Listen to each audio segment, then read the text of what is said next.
पश्चिम बंगाल में भ्रष्टाचार की जड़ें गहरी, अनुराग ठाकुर का ममता सरकार पर बड़ा हमला। नमस्कार, मैं पंकज, आप सबका स्वागत है द ग्लोबली न्यूज अपडेट्स में। भारतीय जनता पार्टी के वरिष्ठ नेता और पूर्व केंद्रीय मंत्री अनुराग ठाकुर ने कोलकाता पहुंचने पर राज्य के सत्तारूढ़ तृणमूल कांग्रेस सरकार को भ्रष्टाचार और कानून व्यवस्था के मुद्दे पर जमकर घेरा।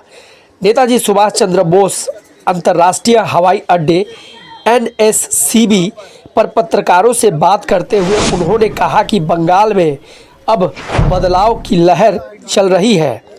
अनुराग ठाकुर ने राज्य के विभिन्न भर्ती घोटाले और मंत्रियों के पास से नकदी बरामदगी का जिक्र करते हुए कहा, पश्चिम बंगाल में भ्रष्टाचार संस्थागत हो चुका है। गरीब जनता पर पैसा मंत्रियों का घरों में, तिजोरियों में बंद मिल रहा है। केंद्रीय एजेंसियां ED और CBI केवल अपना काम कर रही है और जो लोग दोषी हैं उन्हें कानून का सामना करना ही पड़ेगा। संदेश खाली जैसे घटनाओं का संदर्भ देते हुए अनुराग ठाकुर ने कहा कि एक महिला मुख्यमंत्री होने के बावजूद बंगाल में महिला सुरक्षित नहीं है।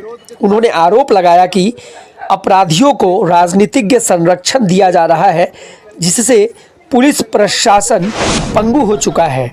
उन्होंने कहा कि केंद्र सरकार बंगाल के विकास के लिए प्रतिबद्ध है, लेकिन राज्य सरकार हर योजना में अड़ंगा डालती है।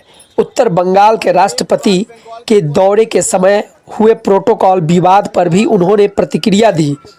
उन्होंने कहा कि राष्ट्रपति पूरे देश के गौरव हैं और उनके साथ इस तरह का व्यवहार राज्य सरकार की संकीर्ण मानसिकता को दर्शाता है। ठाकुर का यह बयान ऐसे समय में आया है जब राज्य के विभिन्न हिस्सों में बीजेपी की परिवर्तन यात्रा और जनसभाओं में भारी भीड़ उमड़ रही है। तो जुड़े रहें हमारे साथ, ऐसे ही अपडेट्स लेकर के हम पुनः मिलेंगे आपके साथ। आप सभी का दिन शुभ हो। भारत माता की जय, हिंदुस्तान जिंदाबाद।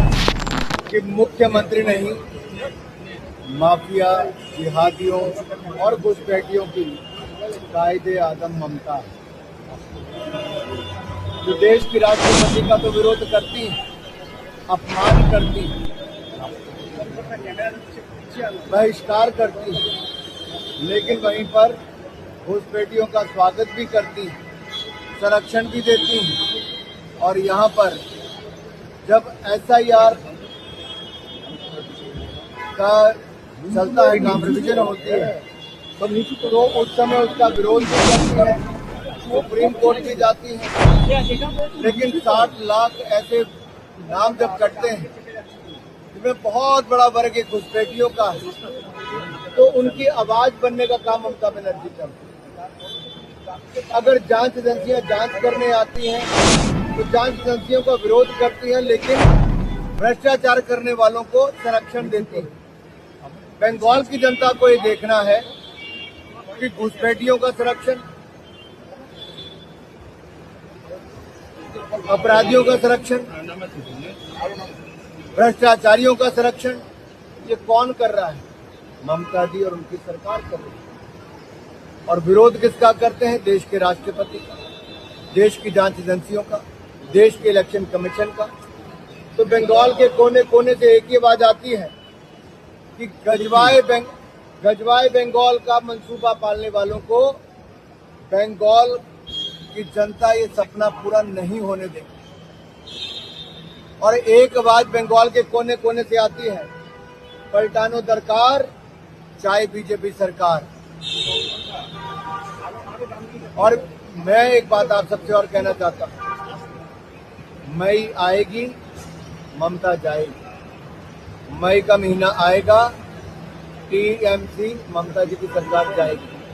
और ये इसलिए कह रहे हैं क्योंकि इस बार पहली बैसाखी में केवल साल नहीं बदलेगा, सत्ता भी बदलेगी और सरकार भी बदलेगी।